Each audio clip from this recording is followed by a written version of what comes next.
Hello, hello, and welcome to another edition of Maximum Growth Live. I am one of your hosts, Jay Ruane, CEO of FirmFlex Social Media Marketing for Lawyers, as well as Ruane Attorneys, a criminal defense and civil rights firm in Connecticut. And I am just in Connecticut. I'm not all over the place.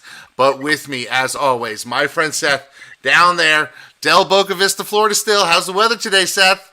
Raining? It looks like a little bit of rain. A little rain. It's the first rain in a while. All right, so let me ask you this. Do you wish you were back home in D.C. at Blue Shark or Price Benowitz, where you've got your SEO firm and your law firm? Because they don't have any rain now in that area.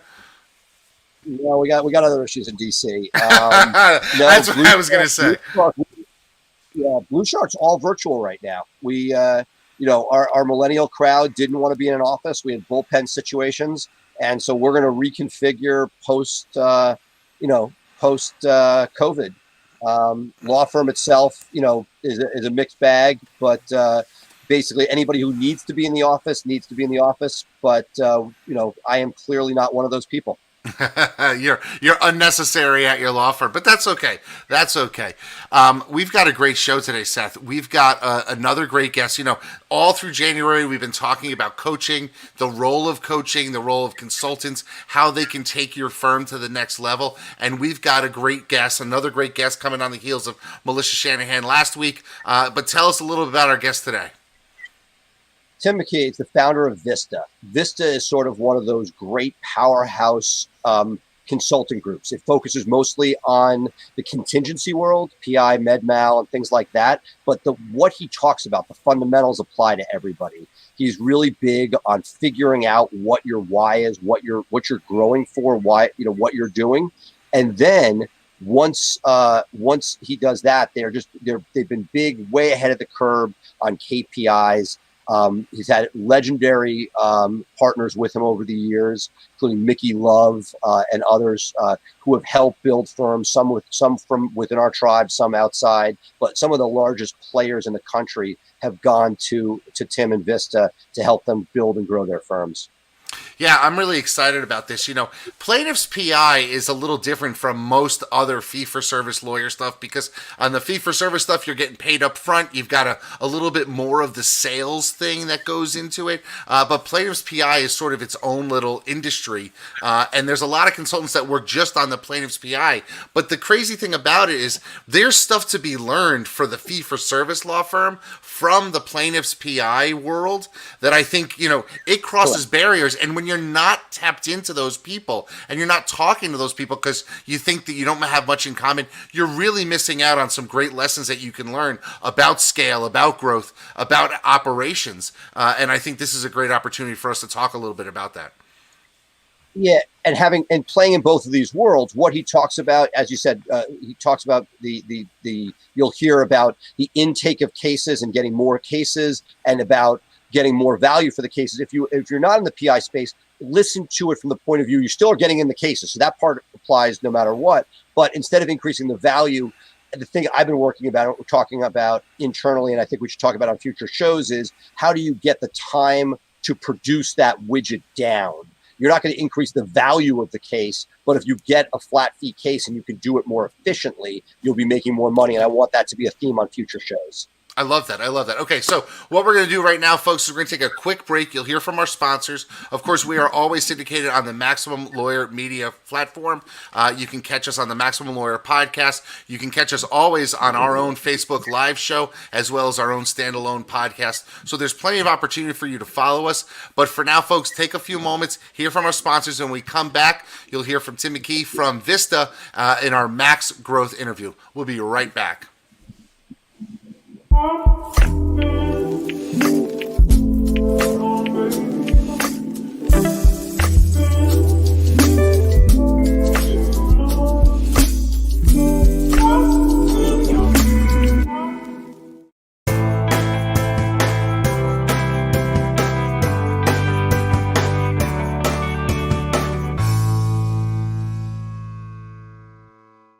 Hi, I'm Jay Ruane, one of the founders of FirmFlex and a practicing attorney for over 20 years. Anyone who knows me knows how my firm runs on the systems we create, and it has allowed us to flourish, even in tough times.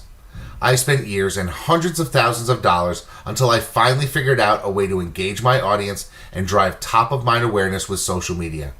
And what did I do once I figured it all out?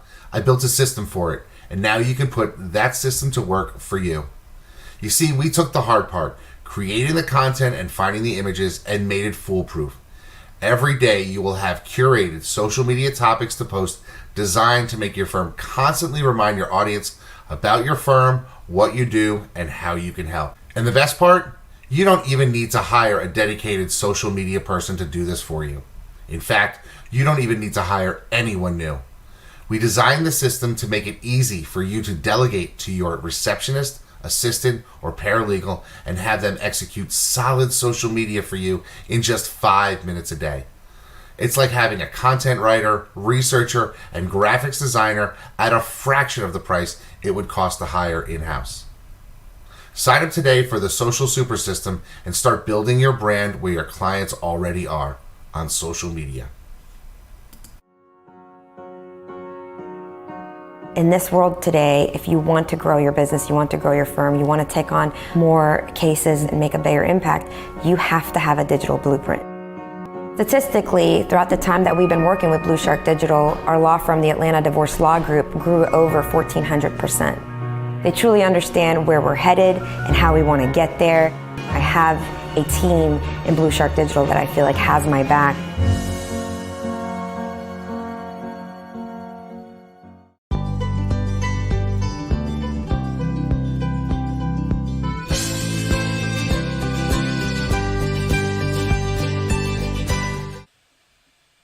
Tim, great to have you here, founder of Vista Consulting. Thank you for being with us. Thank you so much for inviting me. I'm excited to be here. You know, we're doing a series with coaches, and I look at you as one of the leaders in the plaintiff's bar space. You've come inside our firm and many friends of mine and really helped us put systems and metrics in place, many of which are ones that you told us we needed, but that it took years before we could actually get to the point that we could implement. Talk to us about that process. You see inside of so many different firms. What is the process of sort of evaluating what people need and giving them a roadmap as far as how they can go about starting to put those things in place? Well, I'll use an analogy. I'll use an analogy of a physical.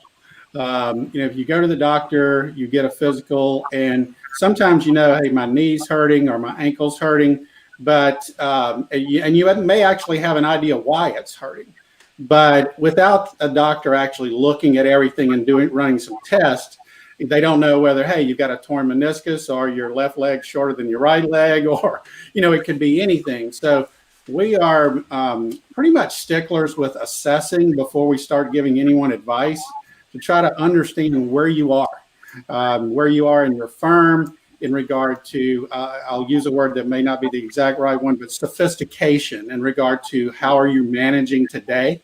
Do you have a number of people that help you manage? And we also look at what phase you are in the life cycle of a firm. Are you a startup? Are you a firm that needs a turnaround of some type? Are you looking to simply realign a few things, or are you sustaining success? I mean, you're already doing really well, and you're one of those that really wants to keep pushing that envelope. And by the way, we love that. I think that even people in the first phase of startup, if they're always looking for that next little acorn, if you will, that next little nugget, that crouton in the chopped salad that's really, really good. Those are the ones that we can have a lot of effect with. So assess, find out where the issues are, and then attack those issues in such a way that give what we call early yardage, because no one wants to work a long, long time and you finally get it. So we kind of arrange our work with our clients so that you can see progress. I mean, even if it's very, very small things, but once your team starts seeing, hey, you know what, they're not going to let this go. This is not a fly-by-night type things. They're going to do it, and we're going to keep going. That's where we find the success. So long-winded answer to a short question. And you've been way ahead of, you were sort of way ahead of the curve for many of us. I mean, there were established long-time firms with KPIs and digging into stuff that now, at least with our community, we've sort of spent much more time, as our firms develop, being able to dig into them. One of the things that I've seen is as the case management software has gotten more robust, that some of the things that before took act of God that you were pretty good at putting together are now more attainable to us mortal lawyers that are trying to put our firms in the best stead. You speak a little bit to that about where we are today as far as what is available, I want to say off the shelf, but what are some of the, based on some of the main case management softwares, and again, we could start with plaintiffs firms and then broaden the answer from there. But what's available to people today that might not have been if they sort of looked into software a decade ago? Well, a decade ago, just about everything was server-based, on premises. The cool people say it's on-prem. If you have a server on premises and your electricity goes down or something like that, then you're kind of out of luck. But everything seems to be migrating to the cloud where you don't have those type issues and people can work from it everywhere, which is great. You have apps on your phone. I'm picking up my phone. It's easier today. But I will also say, and this is not a slap in any way, shape, or form at the newer case management systems, that they are built to be what they say they are, which is case management systems. They are very good at that. Now, our plugin has been to help them become practice management systems, and some are better than others. And now adding those reports in there that you can get out and use to actually manage your firm. Now, whether plaintiff or other type firm, that doesn't matter. We always say we want the data. We don't necessarily have to be the people to provide it. So, and lots of, every firm is different. We've been in, as you said, a lot of firms. We've been over 150 firms in the US and Canada, and not one of them that we walked in, we said, this is a duplicate of X, because they're all nuances. They're different people. They're tweaks on systems and processes. And what we've tried to do is just take those best practices and meld them, if you will, into a process of advising. But that still goes back to assessment. Until we know where the problem is, we can't really advise. I often say it's like Jell-O. Sometimes you can push down over here and it'll come up over here. So that's why that holistic approach, in our opinion, is a way to go. So case management systems, absolutely excited that the new ones are there. They are more robust, but your team still needs training on consistency. Because if you don't put things in it consistently, no matter what, it's that old garbage in, garbage out verbiage, right? So being consistent and then monitoring is the way to go. And I'm going to say one more thing. I'm going to shut up. It's important to us that we look at two types of reports: the scoreboard reports and then diagnostic reports. Now I'll give you a contrast. Scoreboard just means, hey, just what score? We're winning or losing, right? Our conversion ratio is 93% plus. But that does not tell us if Susie is 99% and Billy is 86%. Those are diagnostic reports. So digging in, being able to say, hey, we're winning, but who's blocking or tackling or not blocking or tackling, and how can we coach them? That's the import of data. And I think, a lot of things touched on data in, data out that I know we've struggled with. Is it's one thing, we're finally getting those metrics in place, but then you're looking at, there's a whole non-sexy part, which is, can you get your employees to get the data in a disciplined way so that you can make the data that you then reflect upon is meaningful on the one hand. And I think the other thing is there's so much data. A lot of us have been focused recently on traction and trying to move on rocks. And I almost feel like, do you look at data similarly, that if you look at everything, you'll get nowhere? Or are there certain pieces that you should be first attempting to conquer before you attempt to broaden that so that you don't, keep spinning your wheels? Yeah, to keep going with my sports analogy, absolutely. Vince Lombardi walked in and said, this is a football. So we start with basics. What are the basics? And we've got, within Vista and with plaintiff firms, the reports that we like to get to start with, if you will. And I could hit a few of those. But it always is, it's interesting that once the basics are in place, then the quarterback, which in this case being the owner or the managers of the firm, they look at that and say, hey, if we can do this, we need to know this. And things begin to kind of spread out, if you will, more, and they're very custom. We work with firms, and again, in the plaintiff world, that are more referral type firms. We have high volume advertising firms. We have very boutique, targeted med-mal type firms, different ones like that. And they still all need the basics, but those individual kind of one-off type things are very custom to the firm we're working with. Before I head off to Jay for some further questions that may go beyond sort of the personal injury experience, one of the things that I analogize to when you came into our firm years ago, it's almost like bringing a therapist into a family and seeing all of your dirty laundry. What are some of the obstacles that people have to get over in order to be able to open the kimono? Because when you're starting out, there's so many things that you're trying to spin together to get this off the ground. What are some of the things where somebody who's considering working with a consultant or coach, that what are some of the things that you don't know what you don't know? Where do you usually find that you can add the quickest value coming in and seeing what's going on? Yeah, I can usually, Seth, we are past that obstacle to entry if we're there, because if someone is, I'll say, brave enough to let a Yahoo like me get their nose under their tent and start looking around, then they're pretty brave to begin with. And I'm not saying because it's us, I'm saying because it's any consultant or any advisor from outside that comes in. And look, we can only see what we can see. You don't know what you don't know. You're right. So once we're past that, then it becomes a discussion. And from our standpoint, where do we find the most yardage? Well, it's interesting that one of the very first questions we ask is, what do you want to be? Give me a vision of your firm. I mean, is it big? Is it small? Is it targeted? Is it highly commercial advertising, or is it using the client experience cycle as your method to attract, or referrals? All those things. Once we find those out, then we can tailor, our work to there. But, generally, well, it's not generally, there's no doubt there's only two ways to grow, I'll say, a plaintiff firm, which is get more cases and increase the value of the cases. Now, there's a lot of other subsets of that, and we work on all of those. But first of all, we've got to identify, marketing in place, intake in place, getting good conversions. When people are calling, are you converting them? That's the more cases part, right?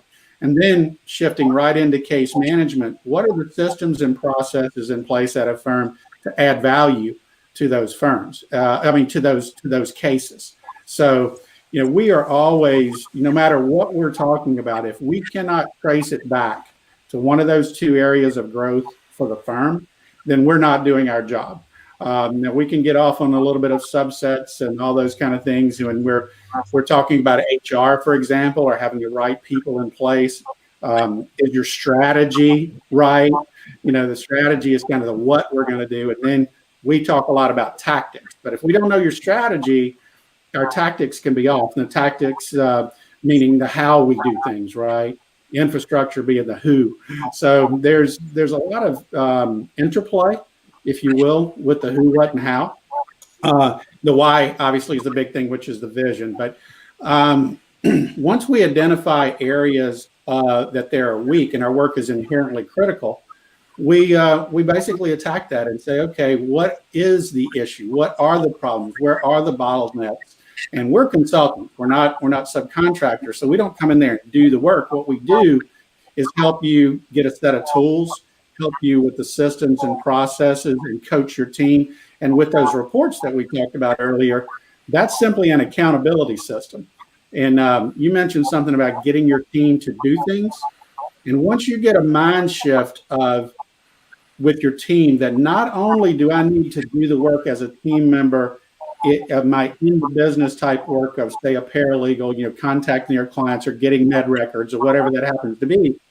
Part of what they have to be judged on now is their their usage of that case management system and their consistency on it.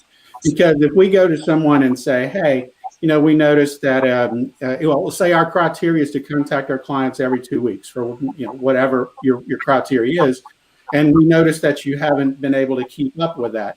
And as soon as someone says, oh, I did it, but I didn't write it down or I didn't enter it, then all of a sudden light bulbs kind of go off with them that, hey, I'm being judged not only on what I do, but how I report it, because we can't manage if we don't have that data. We're just guessing. So anyway, another long-winded answer.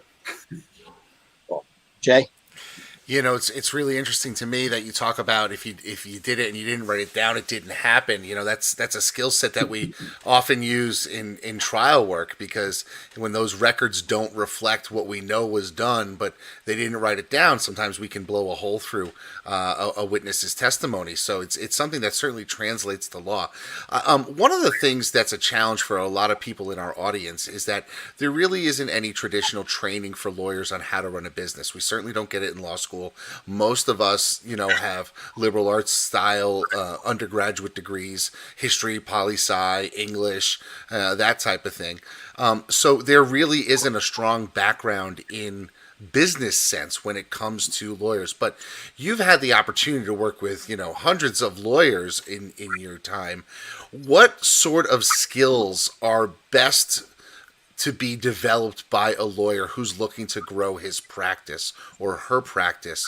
What are the skills that you come in and you say, wow, you know how to do this? Awesome. Now let's amplify it. Mm-hmm. Basically, it's the management skills. It really is. It's management, working with people. I'll come back to something you said about blowing a hole in something if it's not documented in trial. What we've noticed is a lot of times lawyers are very, very good at finding that hole and finding what the issue is. What they're not good at is find the solution to fix it, because you don't have to do that in trial. You just have to create doubt. You have to create, these things. And so from our perspective, if we're different in any way, is we're always looking for that next best solution. And an attorney that hires us, for example, to come in and take a look at their business, we have to determine fairly quickly, do they want to be a lawyer, where you're working cases and go to court, or are you the guy who knows how to do all that, but for lack of a better term, has stepped out of that role into the manager leader role?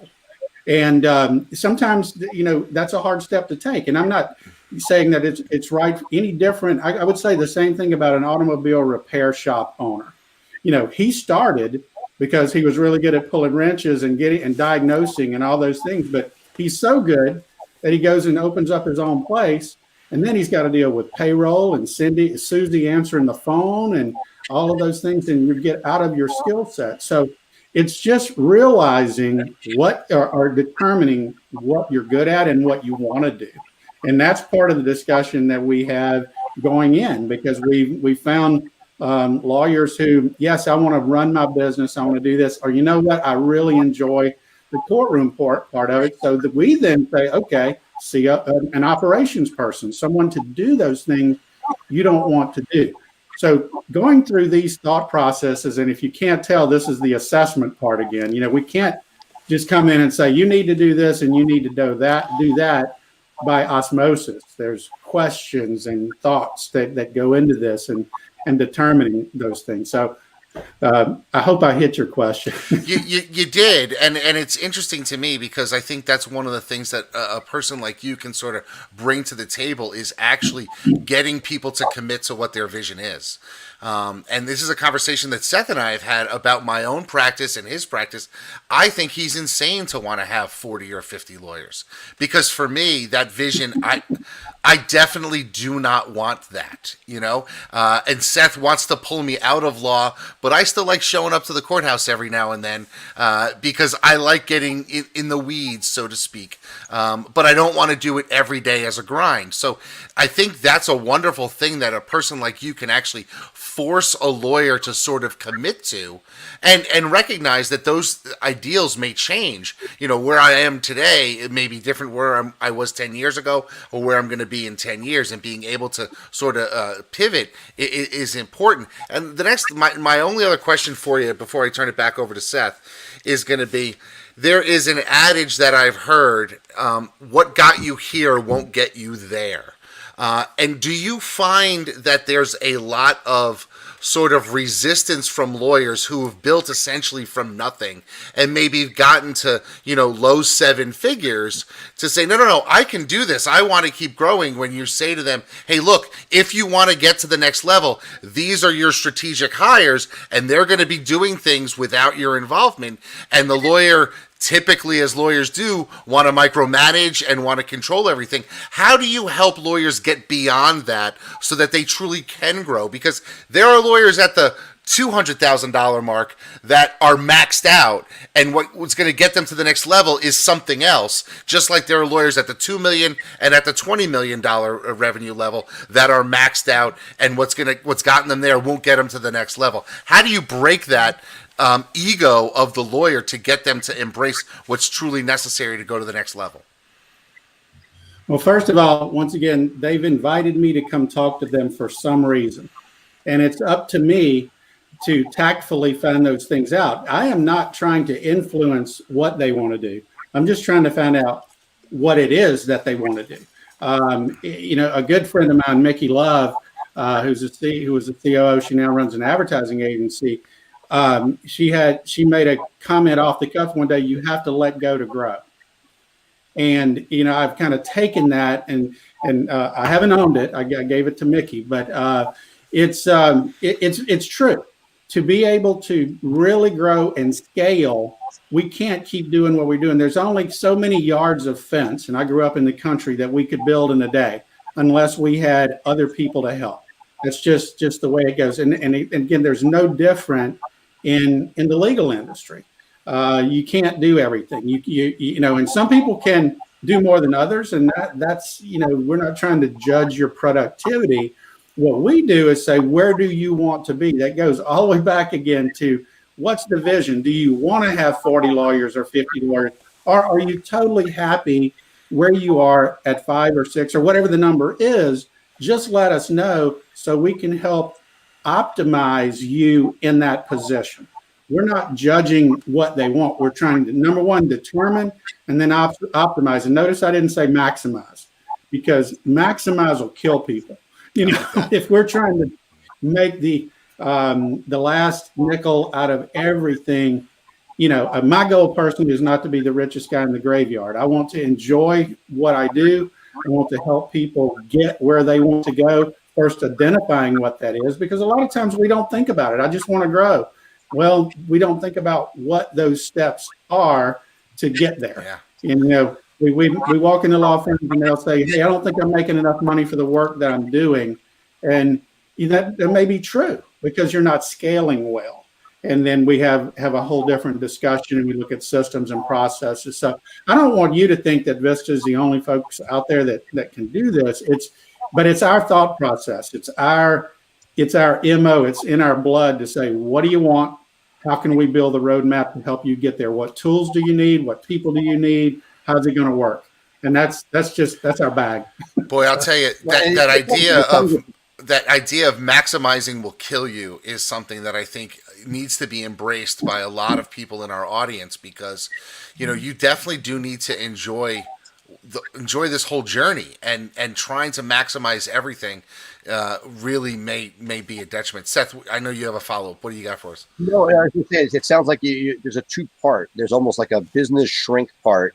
And then once you sort of assess what the Michigas is, where they want to be, which very often can be different between partners. And as you alluded to a moment ago, Jay, I think that can change by the decade. Two questions. One, do you ever anticipate, you've done this long enough, that somebody gives you an answer, if it's a 45-year-old client, saying, okay, you say this now, but is this really going to be what you want in 5 or 10 years based on your very young kids now, based on a bunch of factors? Can you tell, if you've done this long enough now, that even though people do tell you what they want, and you take them at face value, I'm sure, that you sort of have seen that curve, that while you may want to grind at one point, that there's a point where people do wish to take their foot off the gas pedal? And how do you sort of plan accordingly so that there's structure in place to allow people to do that?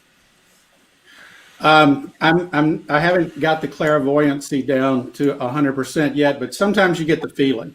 There are very hard charging people out there sometimes that are, I'm 60 years old, that are younger than me, and I get it. I was there, and my goals are not quite the same.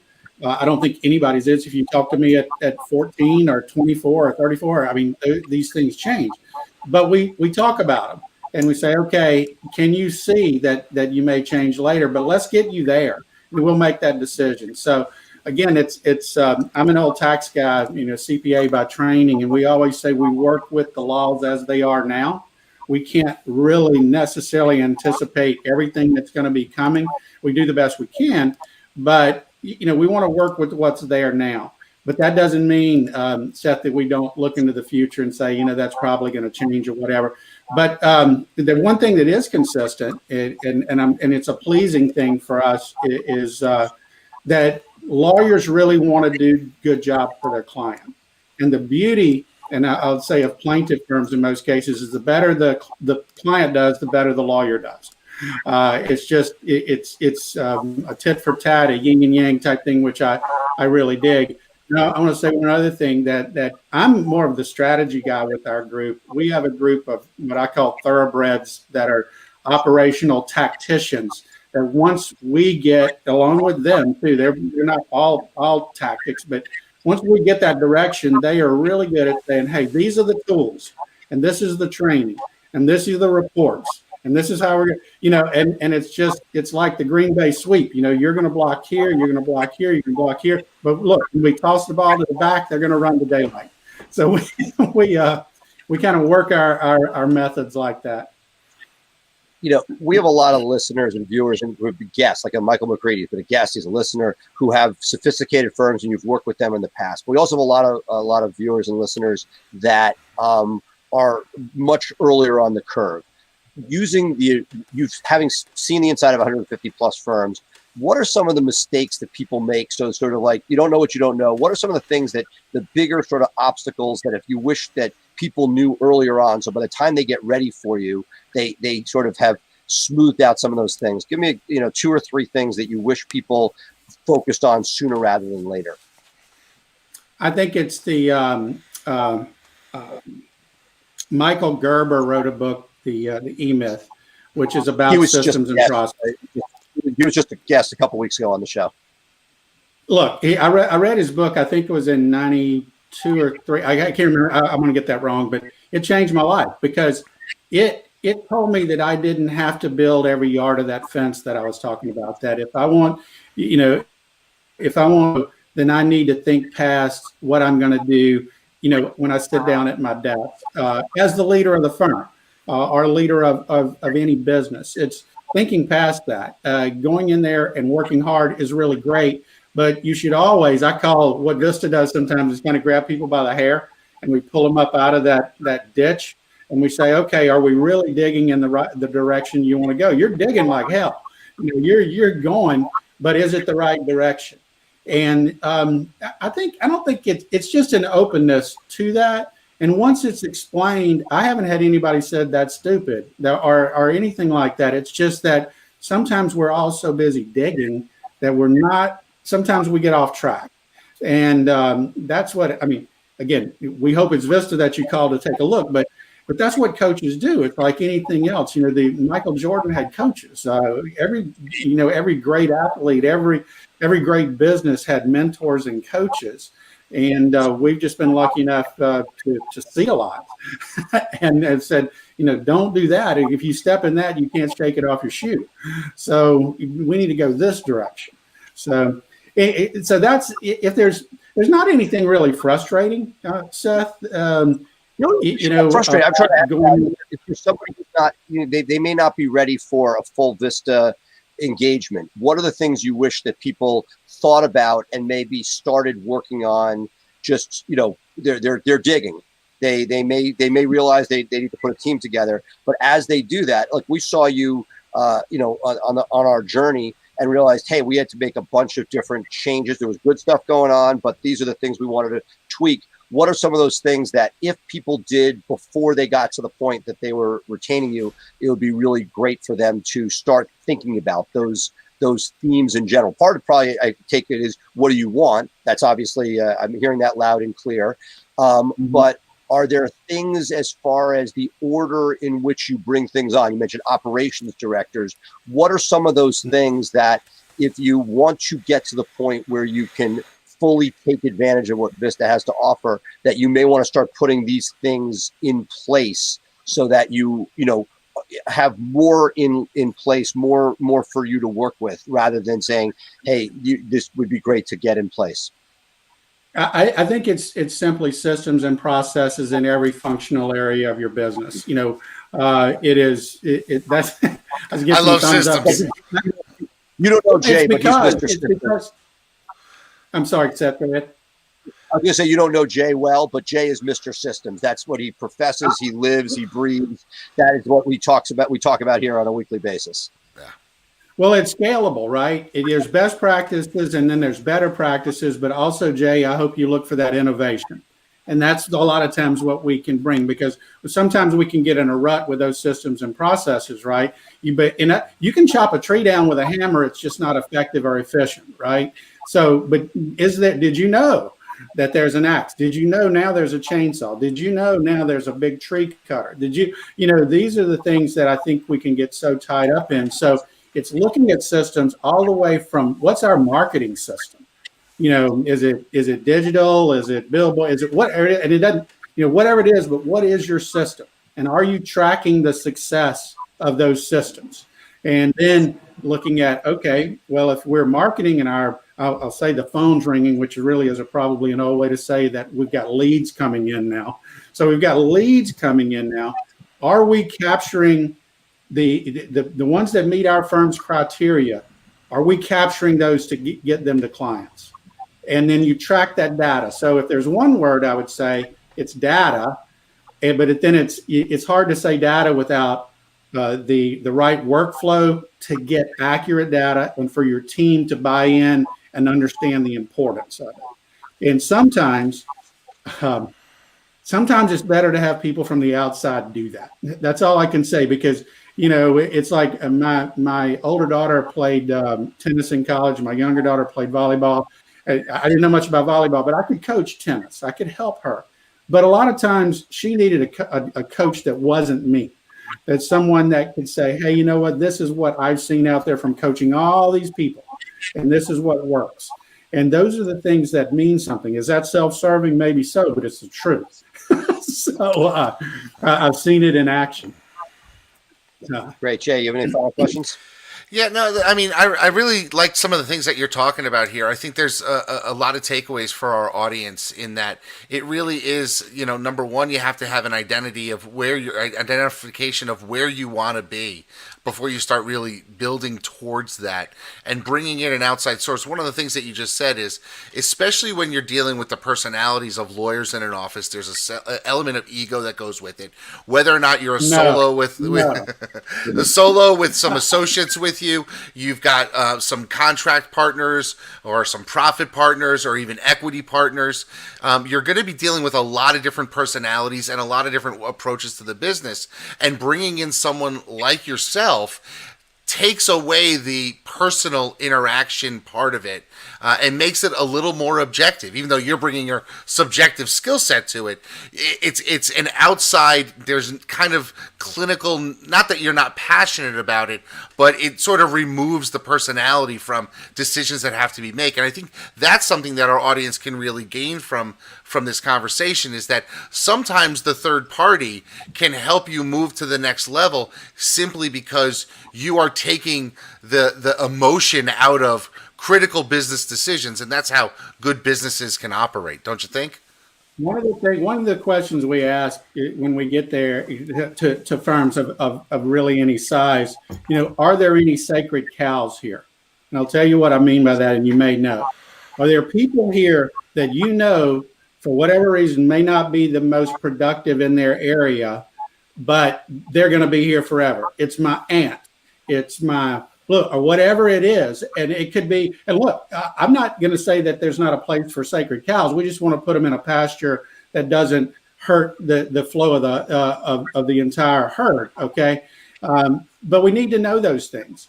And again, we've got a firm, and that there is a person there that is not the best at the job that they do, but they are the glue in the firm that is the rah-rah person.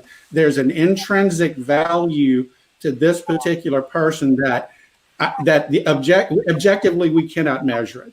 And I'll go as far as to say, in a lot of ways, that the things that are most subjective in our lives are probably the most important. And I'll give you an example. How much do you love your wife? Don't say a 7 ever. Okay, it's about a 7. Okay, it's hard to objectify a lot of things. Passion is one of those things. And Mike Singletary should have never been a good linebacker for the Bears. Can't measure his heart. So it's the same way. But you can ask questions and find out, and that's what's fun to us. It really is. I finally, this is a big moment. I finally got to put a label on a very valuable team employee that I realize is now a sacred cow. I did not understand. I've now seen the light. They may make mistakes, and they may not be the best at what they do, and they may not be the fastest, but they are glue, and that the clients love them, and the team loves them, and it's sort of an important character in that place. And it's bizarre, because when you sit there and you're sort of looking at if you work with Vista, you're going to see the metrics, and that person's not going to come in first on efficiency, but there's extra extrinsic pieces there for sure. Right, and as I see, what I meant by put them in a pasture where they can't hurt you is have some systems around them that will double check those things and fix it. So again, it's hard to hey, we want A players in every position, right? And we all do, but there's a bell curve out there that a lot, it's just reality, and we're not, we want the highest A player or the highest level player we can get, but everyone is just simply not an A player. So how can we get those systems and have them understand the play so they can play very well with the team? And that's a unique skill set to be able to recognize those things. And sometimes we get too close to them, but quite honestly, we have to back up. I mean, I have mentors. I have people that I call and say, am I thinking about this right? We call it sanity checks in Vista. I need a sanity check. Yeah. Great stuff. That's great awesome. Stuff. Well, my final question is that I've seen internally, and I saw this with Snapshot when you gave us 360. And when you start, and Jay and I talk about this, you may have people on the bus, and you just alluded to it, who may not be the ideal people. And there's a bunch of reasons for that, right? You may not know better. You may not be able to have the gravitas to attract the better talent. You may not be paying enough. Who knows? But how do you sort of, when you're on that journey and you see, and you sort of like, in one sense as an entrepreneur, you have to put on blinders to say, this is what I got, I'm working with it. But I've been able to see as a snapshot, like today, our team infinitely better than what we had 5 years ago, and infinitely better than when we first started. How do you sort of know when it's time to upgrade? It's not a sacred cow, but there are times when somebody's not bad. Like I look back at sort of the president of GE who had his theory of the bottom 10% every year, pushing it up. How do you advise people in a law firm practice to do that? Because a lot of us wait for that person just to drop out through natural attrition. But I found that when possible, the upgrading, you obviously want to train and motivate and not have people fall to the bottom. But what's your philosophy as far as upgrading a team along the journey? I'll give you two, and Jay, you're gonna like this, two systems, two things to do here that I think will help a lot. One is more subjective than the other. It's every year I think you should do a performance attitude analysis on every team member, and whatever their performance is, if it's a objective metric, to look at that objective metric. If it's subjective, how do you feel, if you will? That's what subjective is. But the attitude part is very important. If they've got low performance, bad attitude, that's the ones that probably should not be on your team. But that's system one. System two is, if you think you have a team member that is not performing well, then I propose you should, before you start looking at them, ask yourself 3 questions. Have I given them the tools to do their job? Have I trained them on those tools? And have I clearly explained the expectations of them? A lot of times we do 1 and 2 and we forget to explain the expectation. So they have no target. Okay. So if you've got someone you think's performing under par, okay, and you then look at yourself and say, I've given them the tools, I've trained them, they know what the expectations are. There's only 2 reasons then why they're not performing. Okay. They're either unwilling or unable. Okay. And if they're unwilling, we need to examine the attitude. If they're simply unable and their attitude is really good, I propose that we try to find another place on your bus. If they're giving it their all and they're simply cannot get there. And if not, unfortunately, you have to free up their future. And that's not something that we take lightly at all. But what I don't like is someone underperforming and we come in and we realize, well, heck, they don't have the tools. They haven't been trained, and they have no idea what your true metrics are for them to achieve, and we think they're underperforming. So I hope that helps a little bit in how to look at it. That's great. I love the line, free up your future.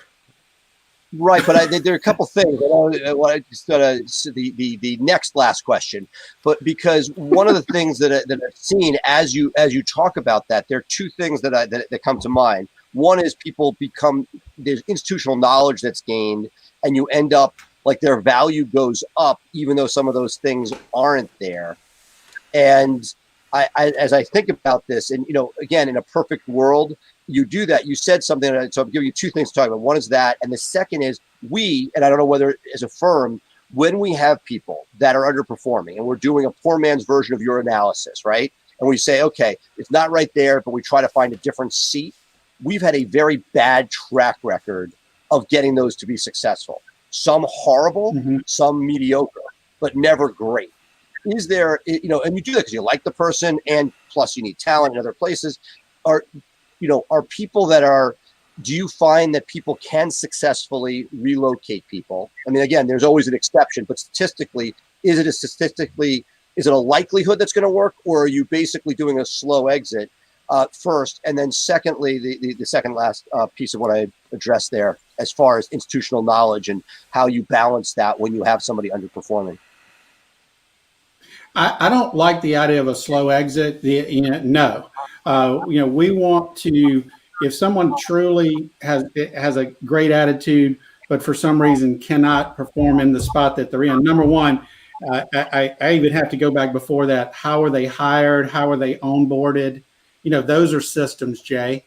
And somehow we must have missed something if we've gotten someone in a position that is performing poorly, if we've done all the things we need to do. But if you've done that, and for whatever reason, something has caused them to not perform well, we need to ask the questions, why? Is something going on in your life?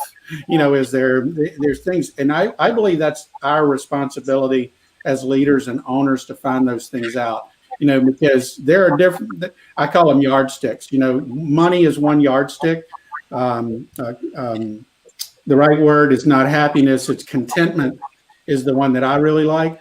I am perpetually, positively discontent. And what does that mean? That means that I'm pretty happy with where I am, but I know I could be better. I know I could do better. I know I could lead better. I know I could whatever better. Okay, but can you move those people? I've seen it work. Now, I've seen it not work too. But I fall on the side of always giving it a shot. And then, again, you get them in a new position, you have to go through that same process. And if they are incompetent at that, and I'm not using incompetent in a totally bad way here, they just can't do the job, then, you might have to free up their future. Find them someplace where they can do well. And we do everything we can with the firms and people that we work with to help them find that place, because sometimes it's just not a fit. I hate it because that means we screwed up in hiring and onboarding. Yeah. And you had one more part of that, and I forgot what it was. Yeah, and the other question was just the balance. There are times when I'd love to upgrade, but then the person's stock rises based on institutional knowledge. Now, if I was a genius of systems like Jay, maybe I wouldn't be as wedded to somebody with institutional knowledge, but there's still value, especially in the plaintiff's practice, where, it's just, there's nothing that beats knowing a firm's culture, identity, personalities, clients, and you sort of, you end up becoming stuck with somebody who may be subpar, but has you because they've been there over time.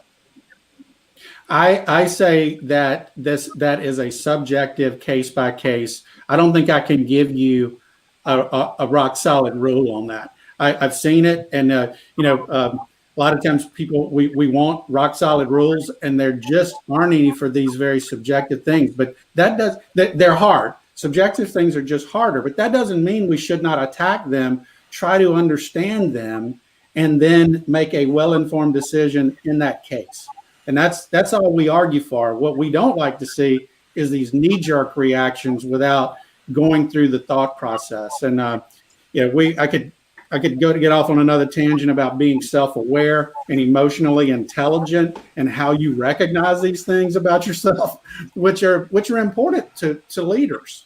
And not to make those knee jerks, to slow down. Let's think this through. So I not a good answer, but Tim, this has been great. I appreciate personally the way you've pushed me to elevate my practice, and I know you've done it for a lot of friends and mentors of mine, like Richard Harris and others. So thank you for coming and sharing your wisdom with us. We look forward to seeing you, having you back in the future. Thank you so much. You guys are very welcome, but I do have to say again, it's not just me. I have a team behind me that is unbelievably better than me, and they push me, and that's what's cool. So that's what you want, by the way, is to get a team, build a team that pushes you. So I'm lucky enough to be there. So thank you a lot, Seth. That was very nice. A good leader right there, giving it to all to his team. That's phenomenal. Thank you so much for being with us. We appreciate it. Have a wonderful afternoon. You're very welcome. Thank you, guys. Bye. Anytime.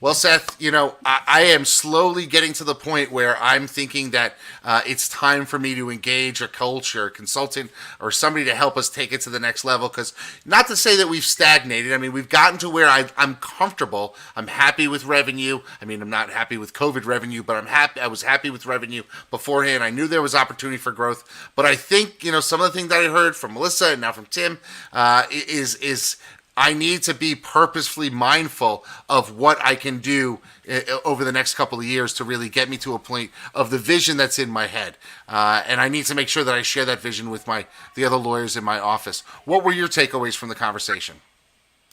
Well, look, I've known the process. I've used it. I've had, seen people many steps ahead of me that have leveraged it. I'll add an extra piece of value, but wait, there's more. So not only is he great at figuring out what you want and then helping with KPIs and systems, but the thing that I thought that was really unique that they do is they actually come to the firm, you didn't even talk about this, and interview your staff and your management and figure out what you have, almost like an inventory. And you think you know what you have, and you're not, hopefully way off, but there are strengths and weaknesses that are really important, that are sitting right beneath all of our noses. And one of the things that I thought was great about my work with them was having them come in and giving me sort of an undercover boss type thing, like where you're basically figuring out what people are saying when you're not there.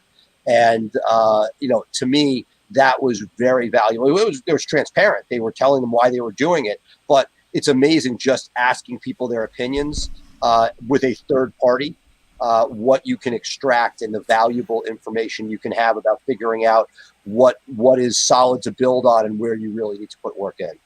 Yeah, and I love that phrase, free up your future. It's a nicer way to tell somebody that they're fired, and it's definitely something that you can think about. And I like the idea of having somebody do an interview with your staff to see where their own vision is, because I think, if you're growing your firm and you've got a good talented, some A players or B plus player lawyers on your team, and your vision and their vision don't align, they may exit, and then you're losing all of that talent and all that institutional knowledge, like you talked about. And I think that's something that you need to, start having those not necessarily uncomfortable conversations, but for certain types of people like myself, those are uncomfortable conversations. I don't like to dig deep with people. It's not my nature. I'll talk to you about business all day long, but I don't want to talk about your hopes and your dreams, because doesn't really interest me. It's my personality. It's not who I am. But this was some really good stuff, and I'm definitely going to rewatch it because there's a couple things that I want to implement with my team and just start planning for as we come out of this COVID stuff, to really make sure that I've got things dialed in. Because like I said, 13 weeks comes pretty quickly. 12 weeks comes pretty quickly. And then the whole first quarter is done. And so if you don't have, concrete planning for these things, it's easy to overlook them and just push them off and push them off and push them off. And that's not good for your business. All right. So, Seth, I think we're going to leave it with that. What do you say? Sounds good. All right. Another great week, folks, here on Maximum Growth Live. As always, you can always check us out live here every Thursday, 3 p.m. Eastern, on our live Facebook show. Our podcast is also available on any standalone podcast platform, Google, Amazon, Apple Podcasts. It's all there. Spotify as well. And you could always catch us syndicated in the Maximum Lawyer Media family. But for now, I am Jay Ruane of FirmFlex, search engine optimization. That's that guy over there. That's Seth Price. It's a long day. You got to give me a break. But he's Blue Shark. I'm FirmFlex. I should get myself I got the FirmFlex behind me over here, but I got to get myself a Blue Shark hat. Maybe you guys can send me up one, and we'll wear matching hats next week, Seth. What do you say? Sounds good. All right, cool. Folks, thanks for being with us. I am Jay Ruane. He is Seth Price. We're Max Growth Live. Thanks so much, and we'll see you next week. Bye for now.